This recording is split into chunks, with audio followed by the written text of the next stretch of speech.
بسم اللہ اللہ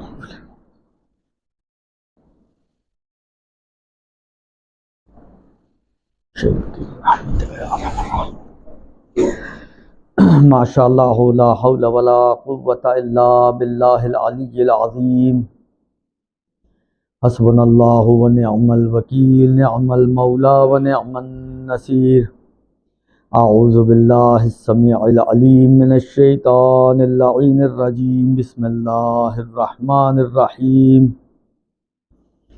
الحمد للہ الذی لا یبلغ مدحتہ القائلون ولا یحصی نعماءہ العادون ولا یؤدی حقہ المجتہدون الذی لا یدرکہ بعد الہمم ولا ینالہ غوث الفتن الذی لیس لصفتہ حد محدود ولا نعت موجود ولا وقت معدود ولا اجل ممدود فطر الخلائق بقدرتہ ونشر الریاح برحمتہ ثم الصلاة والسلام والتحیۃ والاکرام علی اشرف النبیین وخاتم المرسلین سیدنا و نبینا و مولانا ابی القاسم محمد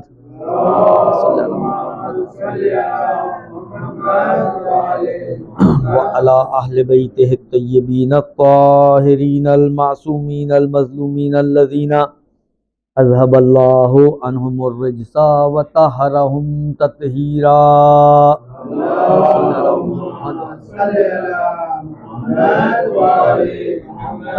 لا سيما على الإمام المنتظر والحجة الثاني عشر ولعنة الدائم على أعدائهم أجمعين من الآن إلى قيام يوم الدين اما بعد فقد قال الله تبارك وتعالى في كتابه الكريم وقوله الحق وهو أصدق القائلين بسم الله الرحمن الرحيم قل لا أسألكم عليه أجرا إلا المودة في القربى درود بھیج محمد وعلى محمد صلی اللہ بسم اللہ الرحمن الرحیم اللهم كن لوليك الحجة ابن الحسن صلواتك عليه وعلى آبائه في هذه الساعة وفي كل ساعة وليا وحافظا وقائدا وناصرا ودليلا وعينا حتى تسكنه أرضك طوعا وتمتعه فيها طويلا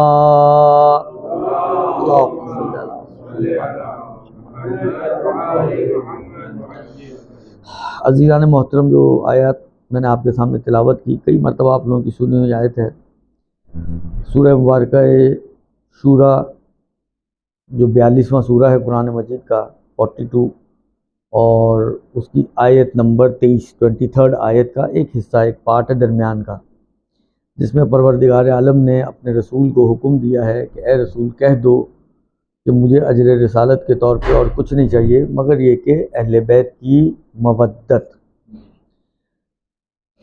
اسی حوالے سے چند باتیں آپ کی خدمت میں پیش کرنی ہیں۔ دیکھیں، قرآن نے جس چیز کا تقاضا کیا ہے وہ ہے مودت کا۔ اچھا، عربی زبان میں ایک لفظ استعمال ہوتا ہے محب، تو سنتے ہیں ہم محب آل محمد، حب، اور حب کے نام بھی کا مطلب بھی جو ہے وہ محبت ہی ہے، اور مودت کا بھی مطلب محبت ہے۔ لیکن بعض علماء نے ایک فرق بیان کیا ہے کہ دونوں محبتوں میں فرق ہے۔ نارمل محبت، کسی کو کسی سے محبت ہوتی ہے، حب الدنیا، دنیا کی محبت، یہ ایک نارمل محبت ہے۔ لیکن جب محبت اپنے ایکسٹریم تک پہنچتی ہے تو اس محبت کو مودت سے تعبیر کیا جاتا ہے۔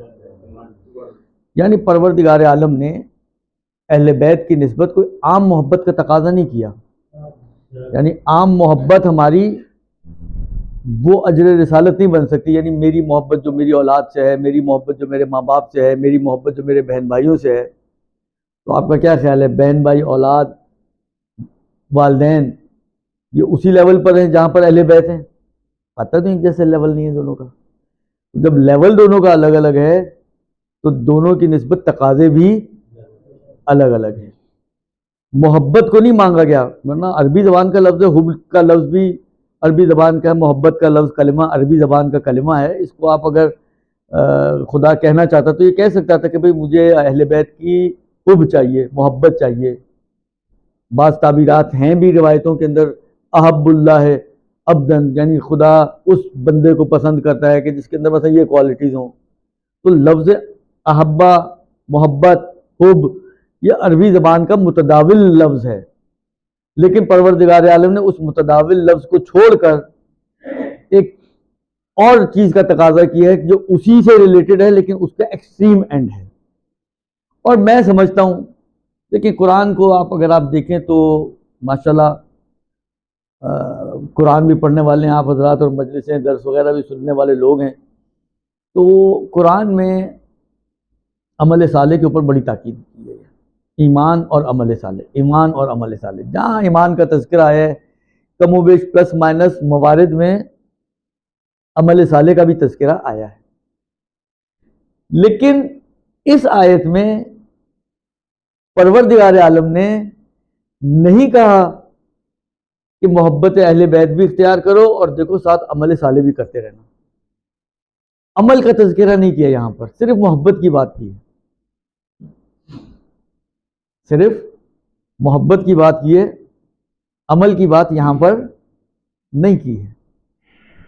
اس کی وجہ شاید یہ رہی ہو کہ جس لیول کو پروردگار عالم نے محبت کے چاہا ہے وہ لیول عمل کے بغیر ہوتا نہیں ہے.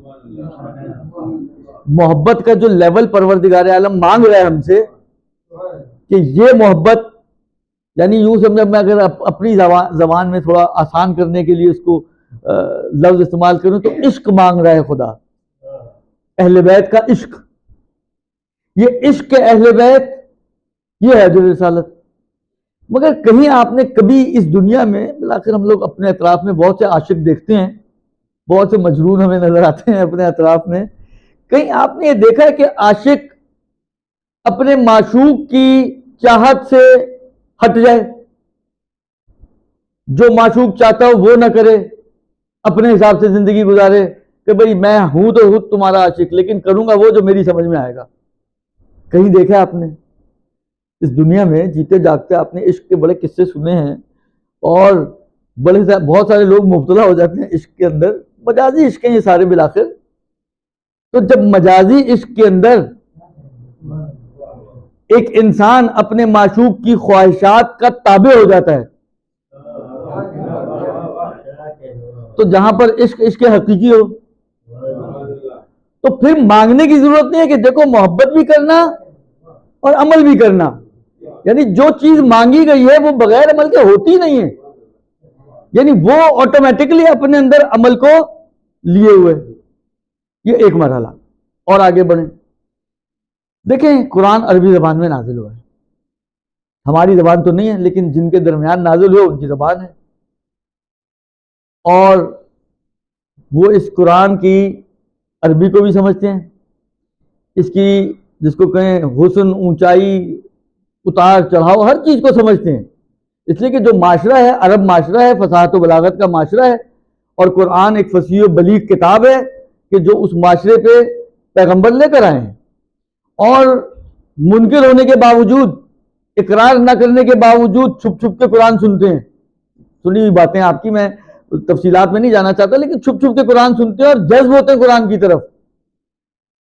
یعنی ان کی عقلیں یہ سمجھ رہی ہیں کہ یہ بشری کلام نہیں ہے، ان کی عقلیں یہ چیز سمجھ رہی ہیں کہ یہ بشری کلام نہیں ہے، لیکن وہی والی بات ہے، ماننے میں مشکلات ہیں. ماننے میں مشکلات ہیں اس لیے کہ ماننے کا مطلب یہ ہے. اچھا، یہ میں رات کی مجلسوں میں کچھ باتیں عرض کی ہیں، اب مجھے نہیں معلوم آپ میں سے کون وہاں ہوتا ہے اور کون نہیں ہوتا ہے، کون سن رہا اور کون نہیں سن رہا، لیکن دیکھیں نظام الہی عجیب ہے. جو جس خطبے کو میں لے کے چل رہا ہوں رات کو، خطبہ قاسیہ امیر المومنین کا خطبہ نمبر 192، اس کے شروع کے حصے کو آپ دیکھیے گا ذرا جا کے نہج البلاغہ میں.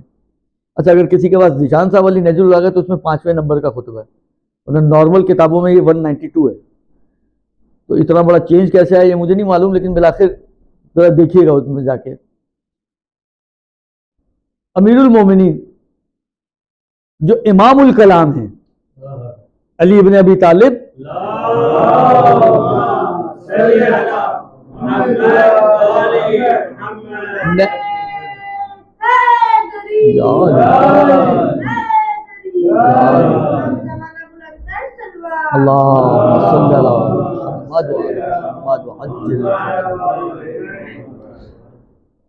مولا کے کلام کو دیکھ کر اہل سنت علماء جو بالآخر سمجھ رہے ہیں مولا کے کلام کو، ان کا جملہ یہ ہے کہ فوق کلام المخلوق و تحت کلام الخالق، خدا کے کلام سے نیچے لیکن تمام مخلوقات کے کلام سے اوپر، ما فوق ایک ایسا کلام ہے. اس میں میرے مولا کہتے ہیں کہ دیکھو اگر خدا چاہتا تو حضرت آدم کو، اب میں سمجھانے کے لیے کچھ جملے اپنی طرف سے ایڈ کر رہا ہوں، وہاں جا کے دیکھیے گا تو یہ نہ پریشان ہو جائے یہ تو مولانا نے کہا تھا تو ہے ہی نہیں اس میں، لیکن سمجھانے کے لیے عرض کر رہا ہوں میں کہ اگر خدا چاہتا تو حضرت آدم کو ایسی روشن اور واضح علامتیں دے کر خلق کرتا کہ لوگوں کے لیے ان کے سامنے سجدہ ریز ہونے کی کوئی مشکل ہی نہ ہوتی، حتیٰ شیطان کے لیے بھی مشکل نہ ہوتی.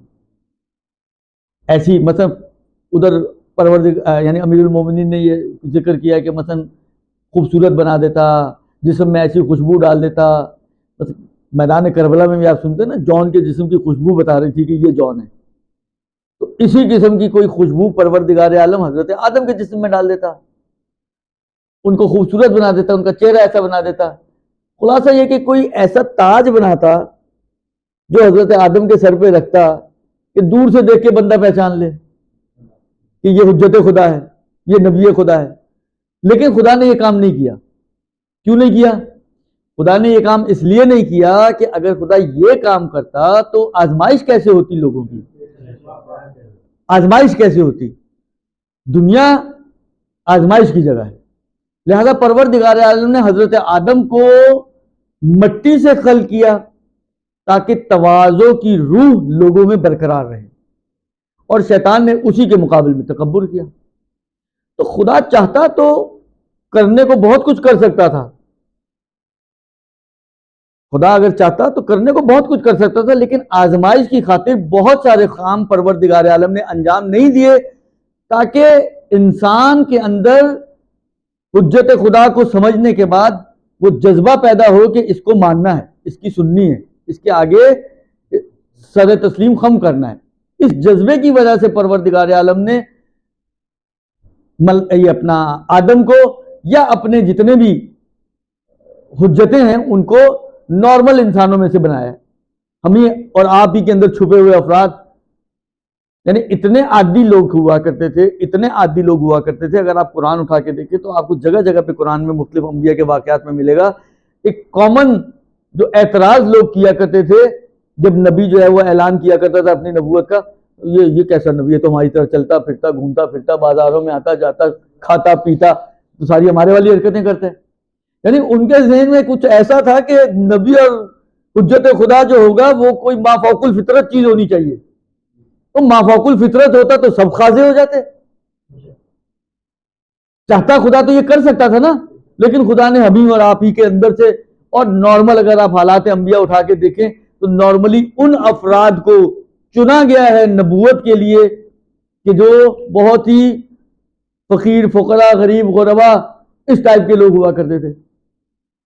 حضرت ختمی مرتبہ تو بھی ایک اعتراض عربوں کا یہی تھا کہ یہ تو نہ مال نہ دولت نہ بالآخر یتیم بچہ، ہم ایک ایسے یتیم کی جس کے پاس نہ مال نہ دولت نہ بالآخر دنیا کی ظاہری چیزیں کچھ بھی نہیں ہیں، تو ہم کیسے اس کے جو ہے نبوت کو ماننے ہیں.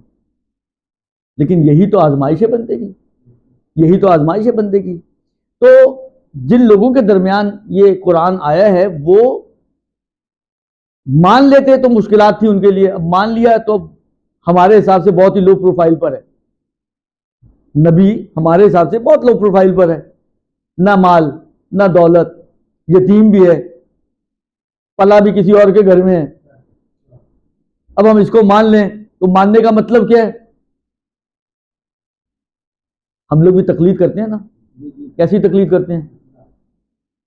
تقلید کرتے ہیں کسی کی، مسئلے اپنے چلا رہے ہوتے ہیں. تقلید کسی کی کرتے ہیں، مسئلے، یعنی ہم میں سے کتنے لوگ ہیں جب تقلید میں کوئی مسئلہ پیش آئے تو جاتا ہے جا کے توضیح المسائل کھولتا ہے، جو سمجھ میں آتا ہے کر ڈالتا ہے. پوچھو کس کی تقلید کرتے ہو، کہتے ہیں آغا سیستانی کی کرتے ہیں. پوچھو کس کی تقلید کرتے ہو، کہتے ہیں آغا رہبر کی کرتے ہیں. پوچھو کس کی تقلید کرتے ہو، کہتے ہیں آغا وحید کی کرتے ہیں. اور بھائی مسئلے بھی تو انہی کے دیکھو، پھر مسئلے اپنے چلاتے ہو، تقلید کسی اور کی کرتے ہو. تو یہی صورتحال یہاں پہ بھی ہوتی کہ یہ اگر مانتے تو شاید زبانی حد تک تو مان لیتے، لیکن کرتے وہی جو ان کی سمجھ میں آتا. اس لیے کہ ایسے انسان کے پیچھے کیسے لگ جائیں، یعنی اس کے کہنے پہ سب کچھ چھوڑ دیں. اگر آپ کے ذہنوں میں ہو اور آپ نے سنا ہو تو یہ یہودی جو تھے، یہودیوں نے ان کی کتابوں میں باقاعدہ یہ بات موجود تھی کہ آخری زمان میں ایک نبی آئے گا اور یہ اس کی علامتیں ہوں گی. منتظر تھے. اسی لیے بعض روایتوں میں ہے کہ جو کچھ پچھلی امتوں میں پیش آیا ہے وہ سب کا سب نعلن بے نعلن، یعنی قدم بقدم وہ پیغمبر کی امت میں بھی پیش آئے گا. تو وہ منتظر تھے. ان کی کتابوں میں تھا کہ یہ جو نبی آئے گا یہ عیر اور احد کے درمیان سے کہیں سے کسی علاقے سے ظہور کرے گا. عیر اور احد. اچھا احد تو مشہور تھا اس وقت بھی، عیر ان کو سمجھ میں آتا یہ کون سا علاقہ ہے. عیر ان کی سمجھ میں نہیں آتا تھا، پریشان تھے کہ یار یہ عیر کا تذکرہ ہے ہماری کتابوں میں، یہ ہے کون سا علاقہ. خیر جو اس زمانے کا سسٹم ہوتا تھا، کوئی تجارتی قافلہ بنا شاید، تو انہوں نے کچھ اونٹ وغیرہ جو ہے وہ کرائے پر لیے کہ جی ہمیں جانا ہے مثلا فلاں علاقے میں جانا ہے. اس نے کہا ٹھیک ہے میں تمہارے ساتھ چلوں گا لیکن ایک شرط پہ، میں عیر کی طرف سے جاؤں گا. اب جو انہوں نے عیر کا نام سنا تو کان کھڑے ہو گئے ان کے. انہوں نے کہا کہ منظور، بس ایک کام کرنا کہ جب عیر پہ پہنچو تو بتا دینا ہمیں کہ یہ ہے وہ علاقہ. اب یہ چلے کسی اور کام سے تھے، عیر پہ پہنچے، اس نے بتایا کہ یہ ہے علاقہ عیر کا، وہیں اتر گئے، وہیں رک گئے. اور یہ جو خیبر جو آپ سنتے ہیں دیکھتے ہیں یہ اصل میں وہی علاقہ ہے. اور یہیں پر انہوں نے یہ قلعے بنائے اور یہیں پر قلعے بنانے کے نتیجے میں انہوں نے اہتمام کیا، اسلحہ جمع کرنا شروع کیا، مال و اسباب جمع کرنے شروع کیے، مین پاور جمع کرنی شروع کیے، سب کچھ جمع کرنا شروع کیا تاکہ جب نبی آئے تو اس کا ساتھ دے سکیں. یہ ساری جو بستی آباد کی گئی تھی، جو اہتمام کیا گیا تھا، اس کا مقصد کیا تھا؟ نبی کا ساتھ دینا. ہوا کیا؟ جب نبی آیا، نبی نے اعلان کیا تو وہی والی مشکل کھڑی ہو گئی کہ یہ ہم کس لیول پر اور یہ کس لیول کا آدمی، یہ کیسے نبی بن گیا. تو جس نبی کا انتظار کر رہے تھے اسی نبی کا انکار کر بیٹھے، جس نبی کا انتظار کر رہے تھے اسی نبی کے جنگ کر بیٹھے. یہ انہوں نے یہ کام کیا یہودیوں نے. یہی ساری سچویشن ہمارے پاس بھی پیش آنی ہے ان حدیثوں کے مطابق کہ ہم جس امام کا انتظار کر رہے ہیں، جس انتظار میں بیٹھے ہوئے ہیں، ہر روز اجل ولیک الفرج پڑھتے ہیں، ہر روز دعائے امام زمانہ پڑھتے ہیں، سلام کی امام زمانہ کی دعائیں پڑھتے ہیں، دعائے فرج پڑھتے ہیں، پتہ نہیں کیا کیا کچھ پڑھتے ہیں، جمعے کے دن دعائے ندبہ بھی پڑھتے ہیں، گریا کرتے ہیں کہ مولا یہ جمعہ بھی گزر گیا آپ تشریف نہیں لائے. لیکن بہت سے لوگ جب امام ظہور فرمائیں گے، جس امام کے منتظر ہیں اسی امام کا انکار کر بیٹھیں گے. تو دیکھیں اصل چیز یہ نہیں ہے کہ آپ زبان سے کیا کہتے ہیں، اصل چیز یہ ہے کہ آپ عملی میدان میں کتنا مانتے ہیں سامنے والے کو. تو یہ جو اطراف میں تھے پیغمبر کے، سمجھتے تھے عربی زبان میں قرآن نازل ہوا ہے تو ساری چیزیں سمجھتے تھے، اس کے حسن کو سمجھتے تھے، اس کے اتار چڑھاؤ کو سمجھتے تھے، ایک ایک بات ان کی سمجھ میں آتی تھی. اب یہ جو آیت میں جس کے اندر آپ کی بات کر رہا ہوں میں، جب یہ آیت نازل ہوئی تو پیغمبر کے اطراف میں جو اصحاب موجود تھے، جس میں بڑے بڑے صحابیوں کے نام ہیں، میں کیا نام لوں، آپ کو سب معلوم ہی ہے دوست، جو ان کے بڑے بڑے ہیں وہ سب موجود تھے. ہمارے تو وہ بڑے نہیں ہیں لیکن ان کے تو ہیں، تو وہ وہاں موجود تھے. دیکھیں ان کی فہم دیکھیں، وہ سمجھ کیا رہے ہیں. قل لا اسألکم علیہ اجرن الا المودۃ فی القربہ. اچھا، عربی گرامر کے اعتبار سے اگر صیغہ امر آئے، یعنی آرڈر کا کلمہ جو آرڈر کے لیے استعمال ہوتا ہے، صیغہ امر، تو عربی جو علمیات ہے اس کے حساب سے وہ تو وجوب کے اوپر دلالت کرتا ہے. مثلا اقیم الصلاۃ، اقیمو صیغہ امر ہے، جمع کا صیغہ امر کا صیغہ مخاطب کر کے تمام مسلمانوں کو کہا جا رہا ہے کہ اقیم الصلاۃ، نماز قائم کرو. تو یہ جو لفظ ہے خود وجوب اسی کے اندر چھپا ہوا ہے. اب آپ کہیں جی اس میں کہاں واجب آیا ہے نماز قائم کرو، واجب کہاں ہے؟ یہ اقیمو کا مطلب ہی وجوب ہے کہ واجب ہے کہ قائم کرو نماز کو، یا اس طرح کے اور دوسرے جو صیغے کے امر ہیں ان سب کے اندر وجوب چھپا. لیکن یہاں پہ تو ایسا کوئی لفظ استعمال نہیں ہوا. قل لا اسألکم علیہ اجرا الا المودۃ فی القربہ، اس میں کوئی صیغہ امر استعمال نہیں ہوا. لیکن اس کے باوجود کہ صیغہ امر استعمال نہیں ہوا، جو پیغمبر کے اطراف میں بیٹھے ہوئے لوگ ہیں ان کی سمجھ میں یہ بات آ رہی ہے کہ یہ محبت اور مودت جس کا تقاضا کیا جا رہا ہے یہ بالآخر واجب ہے. لفظ موجود نہیں ہے لیکن ان کی سمجھ میں اس کے باوجود یہ آ رہا ہے کہ واجب ہے. لہذا انہوں نے جب اللہ کے رسول نے یہ آیت پڑھی ہے تو کسی نے یہ سوال نہیں کیا کہ یا رسول اللہ یہ تو بتا دیں کہ یہ محبت آیا واجب ہے یا مستحب. یہ کسی نے سوال نہیں کیا. سوال کیا کیا؟ سوال یہ کیا کہ یا رسول اللہ یہ جو محبت واجب قرار دی گئی ہے کس کی محبت واجب قرار دی گئی ہے؟ یہ جو محبت واجب بنائی گئی ہے، خدا کہہ رہے کہ واجب ہے کہ محبت اختیار کرو. وجوب ان کی سمجھ میں آ رہا ہے کہ اس کے بغیر چارہ نہیں ہے. واجب کا مطلب یہی ہے کہ جس کو کرنا ہی کرنا ہے، چھوڑنے کی گنجائش نہیں ہے. تو یہ تو ان کی سمجھ میں آ رہا ہے. لیکن جو چیز حلق میں اٹک رہی تھی ان کے وہ یہ تھی کہ یہ ہیں کون. اچھا، آپ کو معلوم ہی ہے کہ بڑی تمنا رہی ہے ان لوگوں کی کہ کوئی ان کی بھی بات ہو جائے کہیں. بڑی خواہش تھی ان لوگوں کی. بہت مشہور واقعہ ہے، کتابوں میں بھی موجود ہے، علماء نے بھی نقل کیا ہے کہ رسول خدا کی ایک روش تھی کہ رسول خدا اگر کوئی آ کے ان سے کوئی سی بھی مشکل کے بارے میں کہتا تھا کہ یا رسول اللہ میں یہ پریشان ہوں، میرے حق میں دعا کریں، تو رسول خدا اس کے حق میں دعا کرتے تھے، مگر دعا ہمیشہ کیا کرتے تھے کہ بحق علی. رسول خدا خدا سے کسی مومن کی، کسی آنے والے کی حاجت کے لیے جب دعا کیا کرتے تھے تو واسطہ دیا کرتے تھے علی کا. تو یہ تو آپ کو پتہ ہی ہے بالآخر کھٹکتی تھی چیز. یار ہر دفعہ علی کا ہی نام آتا ہے، ہر دفعہ علی کا ہی واسطہ آتا ہے. بالآخر وہ تو اپنے آپ کو کچھ نہ کچھ سمجھتے تھے نا، تو ہم ہی کچھ نہیں سمجھتے، لیکن وہ خود تو اپنے آپ کو بہت کچھ سمجھتے تھے. تو ان کو یہ کھٹکتی تھی بات، کیا ہمارا کبھی تذکرہ نہیں رسول خدا نے کیا، کبھی ہمارا واسطہ نہیں دیا. تو بالآخر ایک بے چینی تھی ان کے دلوں میں. ایک دن امیر المومنین بیمار ہو گئے، ایک دن امیر المومنین بیمار ہو گئے.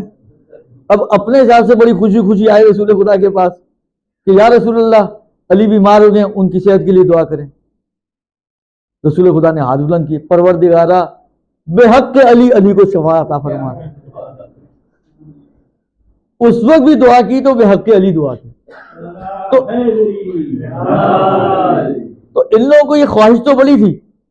تو ابھی بھی جو ان کا سوال تھا، مقصد سوال کا یہی تھا کہ شاید اب ہمارا نام آ جائے. مگر اس وقت بھی رسول خدا نے کیا کہا؟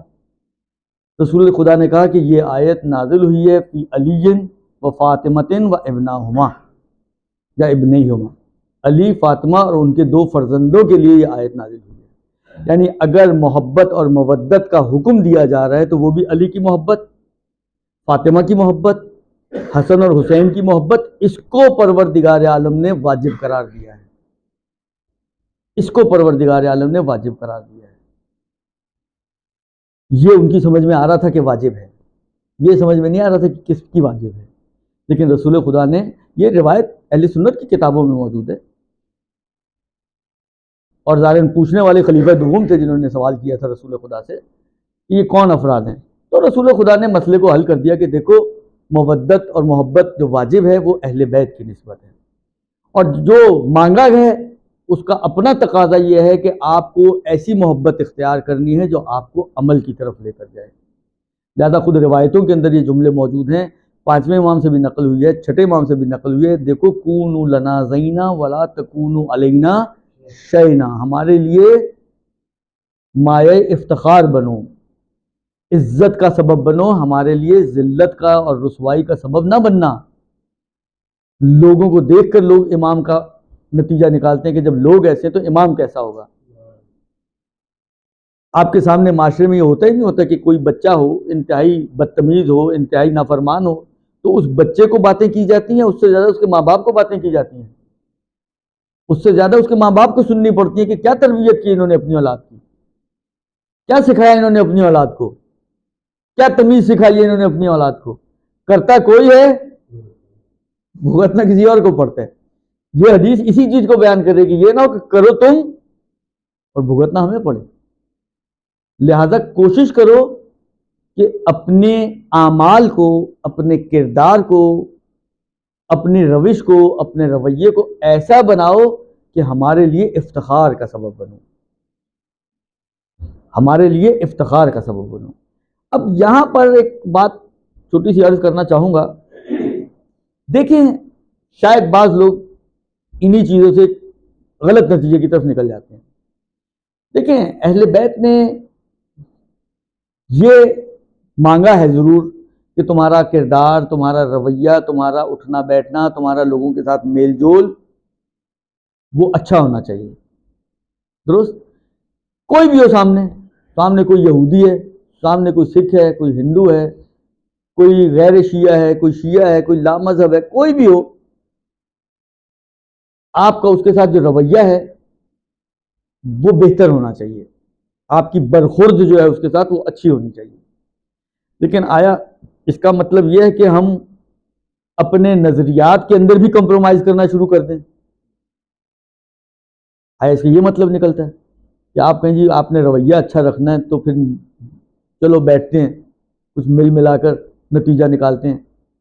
دیکھیں بعض مرحلے اور بعض مسائل ایسے ہوا کرتے ہیں ان پہ کمپرومائز نہیں ہوتا ہے۔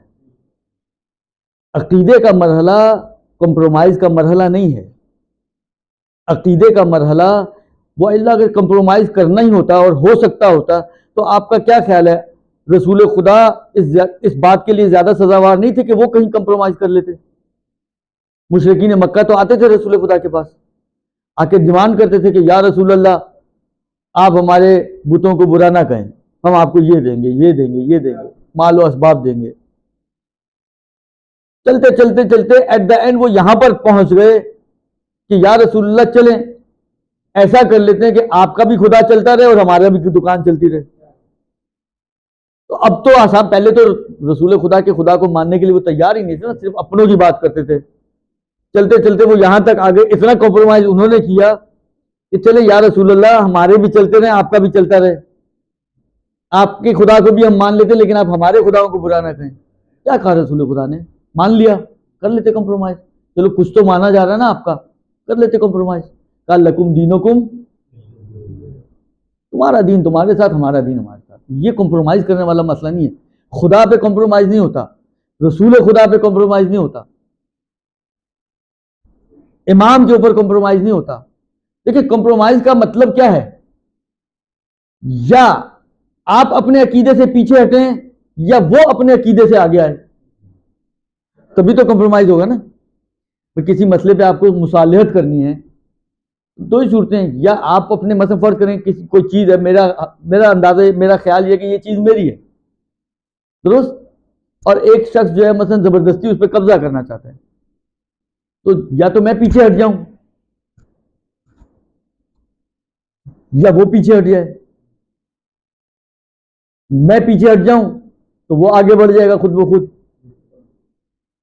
وہ لے لے گا، تو یہ کمپرومائز ہوا۔ آیا کمپرومائز کرنے کا مطلب یہ ہے کہ یعنی میں اپنے عقیدے سے پیچھے ہٹ جاؤں، یعنی میں امیر المومنین کی امامت جو پہلی امامت کا قائل ہوں، میں پہلی سے ہٹ کر مثلا چوتھی پہ آ جاؤں، یہ چاہتے ہیں؟ نہیں ہم تو نہیں کہتے کہ آپ اپنا نظریہ چینج، تو پھر کیا کمپرومائز کریں بھائی، کیا کمپرومائز کریں؟ کیونکہ کمپرومائز میں تو بلاخر کسی ایک کو آگے پیچھے، یا وہ امامت پر آ جائیں پہلی یا ہم چوتھی پہ چلے جائیں۔ وہ اپنی 4 خلافتوں پہ باقی رہیں، ہم اپنی پہلی امامت پہ باقی رہیں، تو کیا کمپرومائز کریں؟ کیسے کمپرومائز کریں؟ کہاں جا کر لائن ڈرا کریں کہ آپ کہیں جی یہ کمپرومائز ہو گیا؟ ہو ہی نہیں سکتا نا. جو جڑ میں ہی اگر اختلاف ہو تو کہاں کمپرومائز ہوگا؟ کیسے کمپرومائز ہوگا؟ کیسے ہم اپنے نظریے کو چھوڑ دیں؟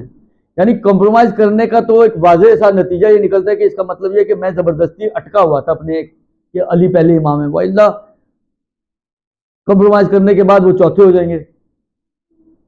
ایسا تو نہیں ہوتا نا. لہذا بعض مسائل کمپرومائز والے نہیں ہوتے ہیں، ان کے اوپر انسان کمپرومائز نہیں کرتا ہے. وہ ڈٹنے والے مسائل ہوتے ہیں، ان پہ ڈٹا جاتا ہے، ان پر پیچھے نہیں ہٹا جاتا، کیونکہ یہ آپ کے ایمان کا مسئلہ ہے. یہ آپ کا ایمان اس کے اوپر دائر مدار ہے، امامت کے مسئلے کے اوپر. اس لیے کہ اہل سنت کی روایتیں اٹھا کے آپ دیکھیں، ان کی کتابیں اٹھا کے دیکھیں، ایک نہیں کئی علماء نے، اور ان علماء نے کہ جن کو خود اہل سنت بھی مانتے ہیں، انہوں نے یہ روایتیں نقل کی ہیں کہ پیغمبر نے امیر المومنین کے بارے میں فرمایا ہے کہ اگر علی کی محبت کسی کے دل میں نہ ہو، کوئی علی کی ولایت کو نہ مانتا ہو، محبت کو نہ مانتا ہو، تو اس کا کوئی بھی عمل قبول نہیں ہے. اور روایتوں میں تو میں نے تو بہت خلاصہ جملہ عرض کیا، ورنہ روایتیں تو بڑی تفصیل سے بتاتی ہیں کہ کس طرح سے عمل کرے تب بھی اس کا عمل مردود ہے اگر وہ علی کی محبت اپنے دل میں نہیں رکھتا یا اہل بیت کی محبت اپنے دل میں نہیں رکھتا. اور ہم جو ہے وہ کہتے ہیں چلو ٹھیک ہے بھائی ہیں ہمارے، چلیں جی بنا لیں بھائی، لیکن بھائی ضرور بنائیں لیکن اپنا ایمان خراب نہ کریں. بھائی بنائیں لیکن ایمان خراب نہ کریں، اپنے نظریے کو خراب نہ کریں. نہ دیکھیں ہمارا نظریہ دو حصوں پر مشتمل ہے. یہ آخری بات کہہ رہا ہوں اور آپ کی زحمت کو تمام کر رہا ہوں. ہمارے نظریے میں 2 حصے ہیں. ایک طرف ولایت ہے، محبت ہے، تو دوسری طرف براعت بھی ہے، اہل بیت کے دشمنوں سے براعت بھی ہے. پھر اگین کمپرومائز کا مطلب یہ نہیں کہ ہم نے کہا چلے ادھر تو ہم نے نہیں بات مانی تو چلو ادھر ہی بات مان لیں، چلو ہم ان کو برا نہیں مانتے، ہم ان کو برا نہیں سمجھتے، ہم ان کو آج سے اچھا سمجھنا شروع کر لیتے ہیں. یہ خود غلط ہے. اس لیے کہ جو ولایت ہے، یعنی روایتوں کا مفہوم آپ کی خدمت میں عرض کر رہا ہوں کہ جو ولایت ہے وہ بغیر براعت کے قبول ہی نہیں ہے. یعنی ہم چاہے لاکھ کہتے رہیں کہ ہم علی کے محبت کرنے والے ہیں، اگر دشمنان اہل بیت کی محبت یا حتیٰ ایک سافٹ کارنر، یعنی روایتوں کا جملے عجیب ہیں، ایک سافٹ کارنر بھی آپ نے اگر اہل بیت کے دشمنوں کی نسبت اپنے دل میں رکھا. بعض لوگ کہتے ہیں یار، بعض لوگ کیا بعض علماء کہنا شروع ہو گئے اتنے بھی برے نہیں تھے. ارے بھائی اتنے بھی برے نہیں تھے تو ابھی مزید کیا چاہتے ہیں آپ؟ کیا اور برائی کر کے دکھاتے ہیں؟ اور کیا چاہتے ہیں آپ بتائیں اسے ذرا. یعنی ابھی جو کچھ کیا بقول آپ کے اتنے برے نہیں تھے. حق کے زیادہ چھین لیا، حق کے علی چھین لیا، خلافت چھین لی، فدق چھین لیا، ظلم ڈھا دیے، جناب زہرا کے گھر کو جلا دیا، جس دروازے پہ ملائکہ کھڑے ہوتے ہوں اور بغیر اذن کے داخل نہ ہوتے ہوں، جس دروازے پہ رسول خدا بغیر اذن کے داخل نہ ہوتے ہوں، اس دروازے سے بغیر اذن کے داخل ہو گئے. ابھی آپ کہہ رہے ہیں جی اتنے برے نہیں تھے. مزید کیا چاہتے ہیں آپ؟ کیا برائی دکھائیں تو آپ کو لگے گا کہ ہاں اب برے ہوئے یہ؟ بابا انسان صرف اتنا سوچے کہ کس کے حق میں یہ کام ہو رہا ہے. دیکھیں میں یہ بات کہتا ہوں، پہلے بھی کہی ہے میں نے، کہ بعض اوقات کام ایک ہوتا ہے لیکن وہ ایک کام مختلف لیولز رکھتا ہے قباحت کے اعتبار سے. برا کام ہے نا، مثلا فرض کریں شراب پینا برا ہے، ایک عام انسان پی رہا ہے تو بھی برا ہے، ایک بیٹا پی رہا ہے تو بھی برا ہے، باپ پی رہا ہے تو بھی برا ہے، ایک عالم دین پی رہا ہے تو آپ کہیں گے زیادہ برا ہے. امامہ پہن کے، لباس پہن کے، ہاتھ میں اس نے پیگ پکڑا ہوا ہو، کیا کہیں گے آپ اس کے بارے میں؟ آپ کہیں گے یہ تو بہت ہی برا کام کر رہا ہے یار، کم سے کم لباس سے اتار کے پیتا، اگر پینا ہی تھا تو. تو برائی کی سٹیجز ہوتے ہیں، قباحت کی سٹیجز ہوتی ہیں. چیز بعض اوقات ایک ہی ہوتی ہے لیکن مختلف افراد کی نسبت اس کی قباحت بڑھ جاتی ہے. اب عالم سے اور آپ آگے چلے جائیں، میں مزید جانا نہیں چاہتا نبیوں کی طرف اور اولیاء کی طرف، اور لیکن بلاخر جایا جا سکتا ہے. آپ دیکھتے جائیں گے تو قباحت، یہ جو قرآن نے کہا ہے اور نبی کی سنت یہ تھی کہ لا لما تقولون ما لا تفعلون، جو کرتے نہیں ہو وہ کہتے کیوں؟ اور پیغمبر ہمیشہ جو کام کہا کرتے تھے، کیا کرتے تھے، پھر کہا کرتے تھے. اس کی وجہ یہ ہے کہ اگر آپ کہیں کچھ اور کریں کچھ تو کون آپ کی بات مانے گا؟ میں فرض کریں یہاں بیٹھ کر آپ کو بولوں کہ جناب شراب پینا اتنا بڑا گناہ، گناہ کبیرہ، ایسا گناہ ویسا گناہ، اس کی شدت سب کچھ بیان کروں، اور آپ کو پتہ چلے میں خود بھی پیتا ہوں،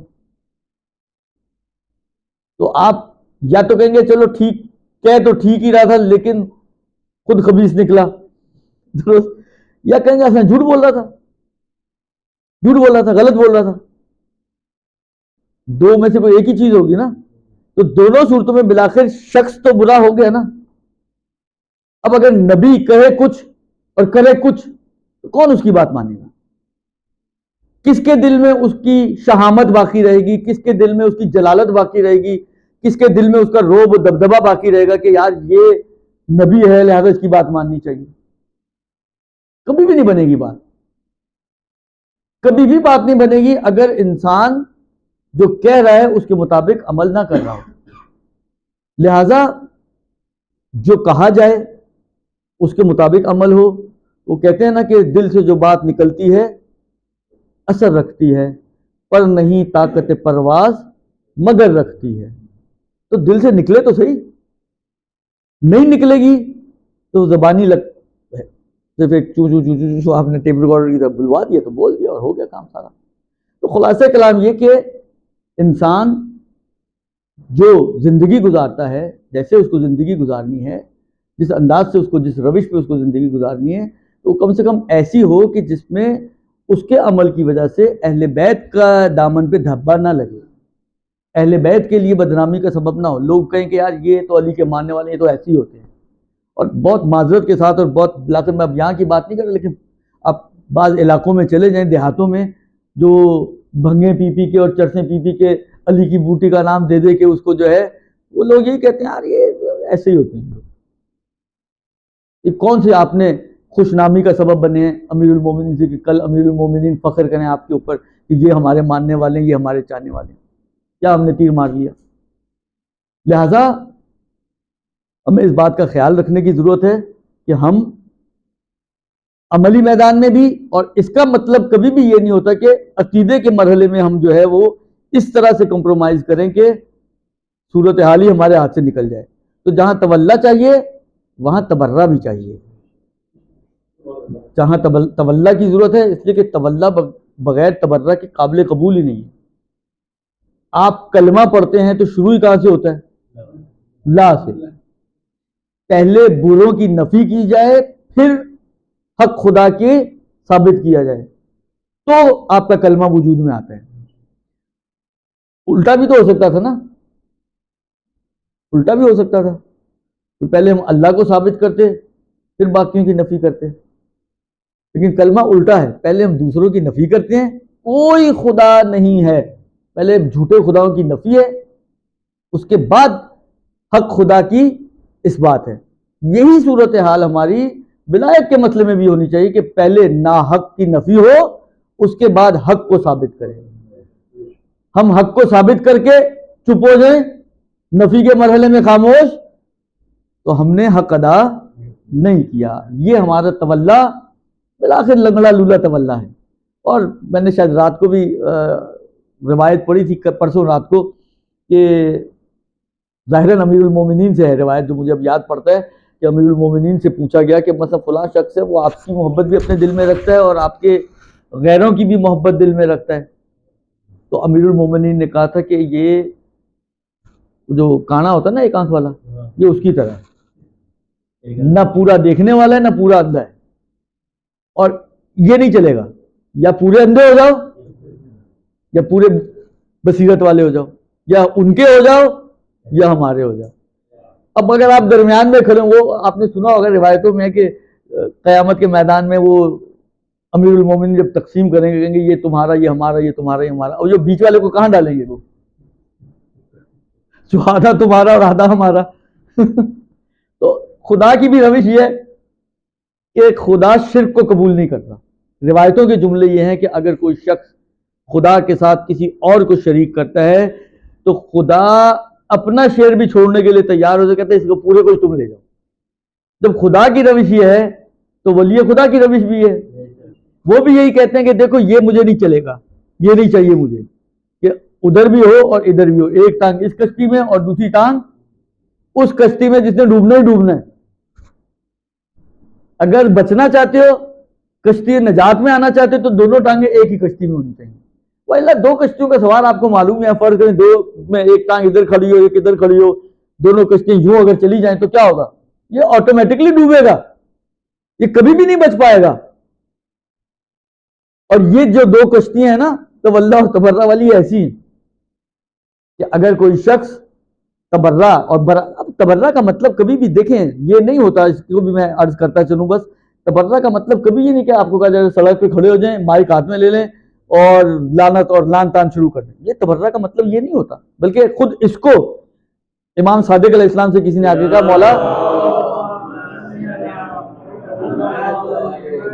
مولا ایک شخص ہے جو مدینے کی مسجد میں زور زور سے اعلان جو ہے آپ کے دشمنوں پہ لعنت کر رہے ہیں۔ جملہ کیا تھا مولا کا؟ خوش ہونا چاہیے تھا نا مولا کو، تو یار کوئی ایسا جری آدمی بھی ہے ہمارے معاشرے میں اور کتنا شیر دل انسان ہے اور شاباش دینی چاہیے تھی۔ مولا نے کہا ملعون ہے وہ شخص، ملعون ہے وہ شخص۔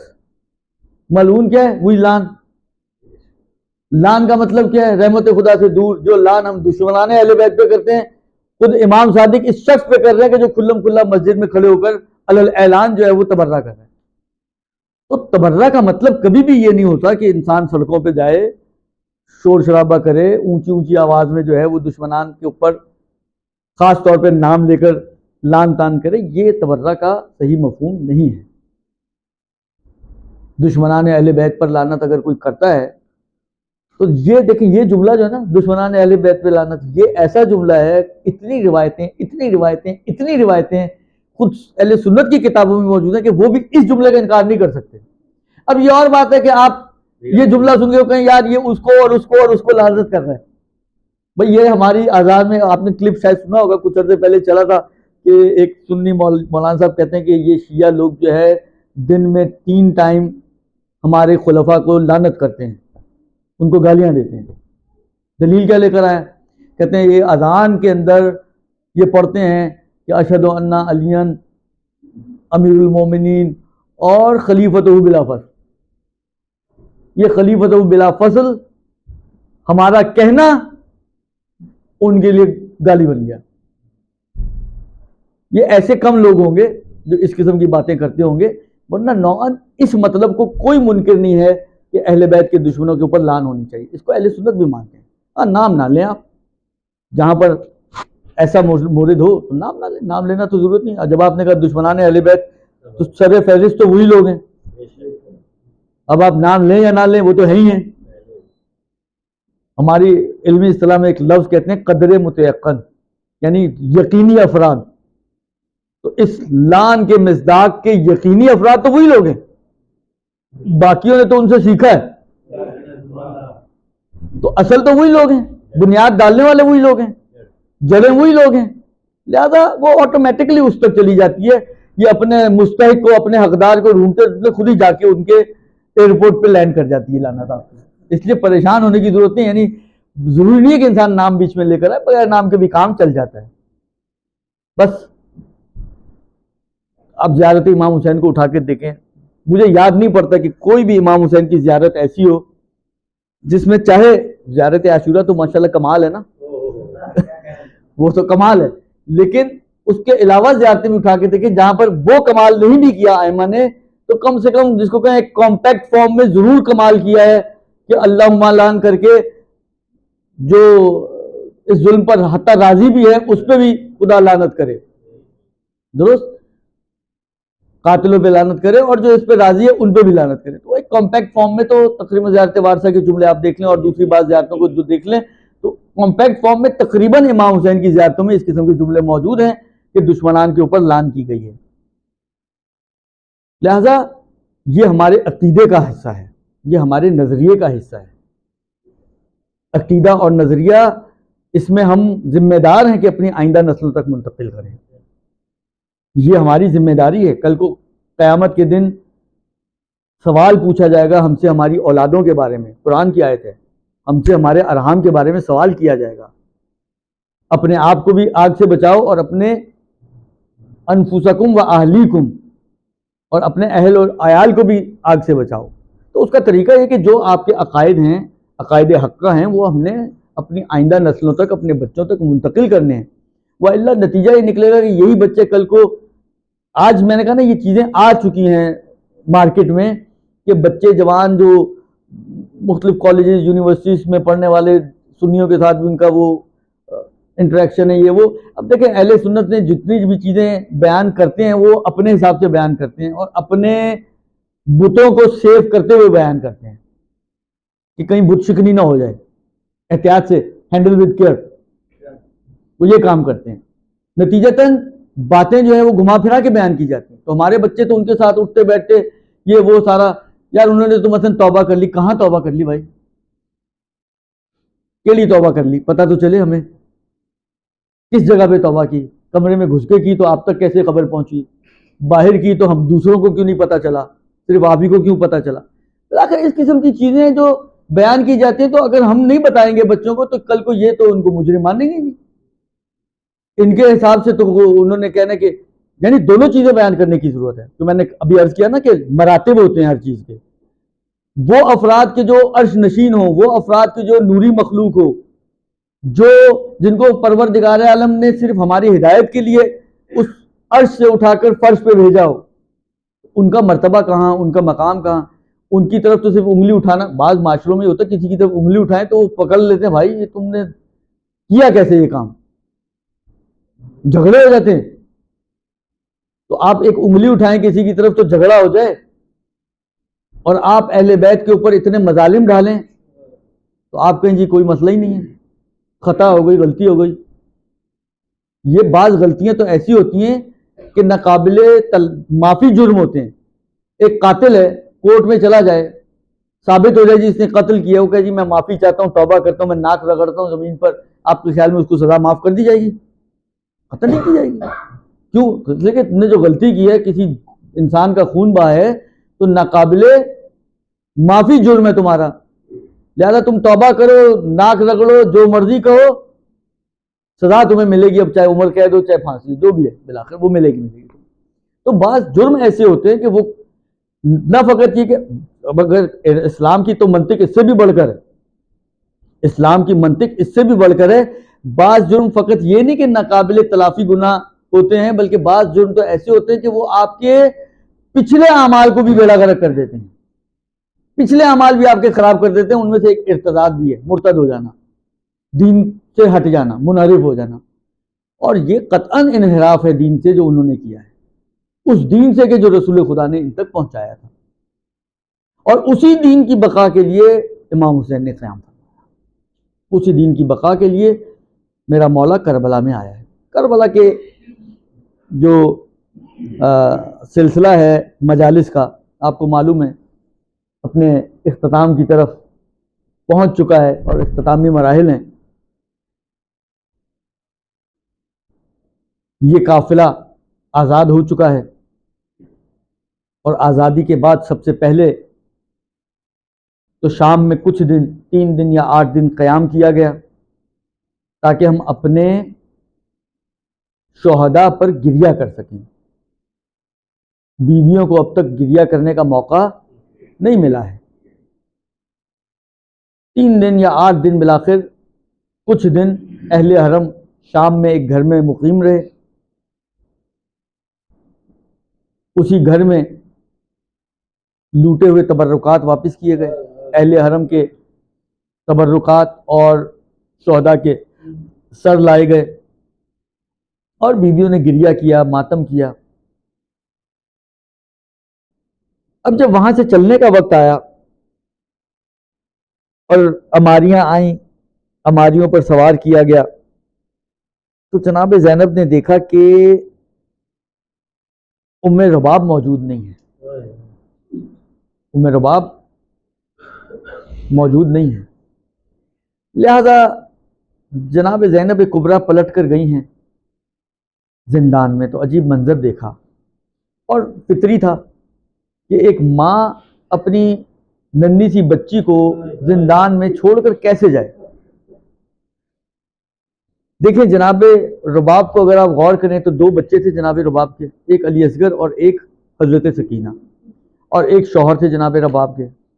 شوہر اور ایک بچہ کربلا میں رہ گیا اور ننھی سکینہ زندان شام میں. تو اب یہ کیسے اس خاتون کا دل چاہے گا کہ یہ پلٹ کر واپس اپنے شہر میں جائے. لہذا جب زینب نے کہا تو ام رباب نے یہی کہا کہ اے بی بی, میرا دل نہیں مانتا کہ میں اس قبر کو چھوڑ کر مدینے جاؤں واپس, مجھے یہی رہنے دیں. لیکن جناب زینب نے اب کس طرح سمجھایا ہوگا مجھے نہیں معلوم, لیکن بالآخر سمجھا بجھا کر لے کر آئیں, محمل میں سوار ہوئیں. اب جب یہ قافلہ نکلنے لگا تو ایک مرتبہ زینب کبریٰ نے محمل سے سر باہر نکالا اور شام کی عورتوں کو خطاب کر کے کہا کہ اے شام کی عورتوں, دیکھو ایک ننھی سی بچی ہم چھوڑ کے جا رہے ہیں اس زندان شام میں. یہ بچی اندھیرے سے بہت ڈرتی تھی, جب رات کا وقت ہوا کرے تو ایک چراغ اس کی قبر پر آ کر روشن کر دیا کرنا, اور دیکھو میری بچی کو اکیلے نہ چھوڑنا, میری بچی کے پاس آتی جاتی رہنا. اور یہ کہہ کر اب یہ قافلہ چلا, اور چلتے چلتے جب اس مرحلے پر پہنچا کہ جہاں سے راستے دو ہو رہے تھے, ایک مدینہ کی طرف ایک کربلا کی طرف, تو زینب کبریٰ نے کہا کہ اے سجاد ہم پہلے کربلا جائیں گے. دیکھیں قافلہ پہلے ہی 3 دن یا 8 دن ڈیلے ہو چکا ہے, اور جو انسانی مزاج کے خلاف ہے. دیکھیں کوئی لاشا چھوڑ کر آیا ہو کسی مقام پر اور اس کو اتنا بھی موقع نہ دیا گیا ہو کہ اس کو دفنا سکے, اس کو کفن پہنا سکے, اور زبردستی اس کو وہاں سے جس کو کہیں کھینچ کے لے جایا گیا ہو, تو جیسے ہی اس کو موقع ملے گا, مزاج کیا کہتے ہیں انسان کا, اس کا دل چاہے گا کہ پہلی فرصت میں, یا اگر ہم اپنے محاورے کے حساب سے بات کریں تو پر لگے اور اڑ کے وہاں پہنچ جائے جہاں پہ ہم لاشیں چھوڑ کر آئے تھے. مگر اس کے برخلاف زینب کبریٰ 3 دن یا 8 دن پہلے شام میں رہی ہیں, لیکن اب زینب کبریٰ مدینے نہیں جانا چاہتی پہلے, اب اس سے زیادہ ڈیلے نہیں کرنا چاہتی. کہا سجاد ہم پہلے کربلا جائیں گے. کربلا پہنچے. اب وہاں پر جو پہنچے جو کیفیت تھی آپ سن چکے ہیں, میں اس کی طرف ابھی نہیں جانا چاہتا, لیکن بالآخر ایک وقت آیا کہ اب کربلا سے رخصت کا وقت آیا ہے. اب کربلا سے رخصت کا وقت آیا ہے. کربلا سے دوبارہ اونٹوں پہ سوار ہوئے. ایک مرتبہ پھر ام رباب امام حسین کے قبر پہ بیٹھی ہیں اور کہتی ہیں کہ میرا ادھر سے جانے کو دل نہیں کر رہا. اب پھر زینب کبریٰ نے سمجھایا ہوگا, پھر سمجھا کے لائی ہوں گی, لیکن مقاتل میں یہ جملہ ملتا ہے کہ جب ام رباب وہاں سے اٹھی ہیں نا تو انہوں نے ایک وعدہ کیا ہے, کہا کہ اے آقا اے والی, میں نے آپ کے لاشے کو بھی دھوپ میں چھوڑ کر گئی تھی اور تپتی دھوپ میں دیکھا تھا, اور آج آپ کی قبر کو بھی میں تپتی دھوپ میں دیکھ رہی ہوں, کوئی سایہ نہیں ہے آپ کی قبر کے اوپر. لہذا میں آپ سے وعدہ کرتی ہوں کہ میں جب تک زندہ رہوں گی میں چھاؤں میں نہیں جاؤں گی, میں ہمیشہ دھوپ میں بیٹھوں گی. اور یہ وعدہ کر کے ام رباب سوار ہو گئی اور یہ قافلہ چلا. اب یہ قافلہ جب مدینے کے سرحدوں پہ پہنچا ہے تو ام کلثوم نے ایک مرتبہ جیسے ہی سرحدوں کو دیکھا ہے مدینے کی, تو ایک شعر کہا ہے, مفہوم جس کا یہ کہ اے نانا کا مدینہ اب تو ہمیں قبول نہ کرنا, اس لیے کہ ہم حسین کو اپنے ساتھ واپس لے کر نہیں آئے ہیں. حسین کا بدن کربلا میں تھا اور سر دربار اور بازاروں میں گھمایا جا رہا تھا. اور پھر بشیر کو بھیجا امام سجاد نے, اور وہ سارا واقعہ میں ابھی اس کی طرف نہیں جانا چاہتا, لیکن مدینے میں داخل ہو گئے. مدینے میں داخل ہو گئے, روضہ رسول پہ گئے, وہاں پہ گریہ کیا, پرسہ دیا اپنے نانا کو. زینب کبریٰ نے یقیناً وہ کرتا جو خون بھرا کرتا تھا لا کے نانا کی قبر پہ بچھا دیا کہ نانا یہ آپ کے حسین کا وہ کرتا ہے کہ جو خون میں لت پت ہے, جو میں آپ کے لیے لے کر آئی ہوں کہ آپ کی امت نے حسین کو ذبح کر دیا. دن گزرتے گئے, ام رباب اپنے وعدے سے ہٹی نہیں, گھر کے صحن میں رہتی تھی, سارا دن دھوپ میں رہتی تھی.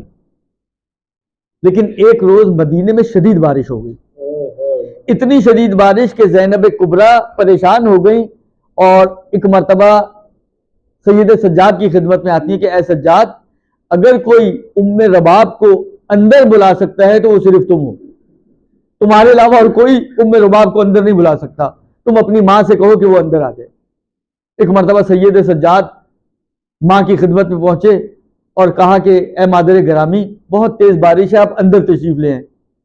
بس آخری جملے ام رباب نے جب یہ جملہ سنا، ایک سوال کیا کہ سجاد صرف اتنا بتا دے کہ یہ جو تو کہہ رہا ہے یہ امام ہونے کے ناطے سے کہہ رہا ہے یا بیٹا ہونے کے ناطے سے کہہ رہا ہے؟ اور سجاد کو بھی معلوم ہے کہ اگر میں نے کہا کہ بیٹا ہونے کے ناطے سے کہہ رہا ہوں تو شاید میری ماں اندر نہیں آئے گی، لہذا سجاد نے کہا کہ میں امام ہونے کے ناطے سے آپ کو کہہ رہا ہوں۔ بس یہ جملہ سننا تھا ارباب ادا۔ ایک مرتبہ رباب زمین سے اٹھتی ہیں، اٹھتے ہوئے آسمان کی طرف نگاہ کی، پروردگارا میرے وعدے کی لاج رکھنا تیرے ہاتھ میں ہے۔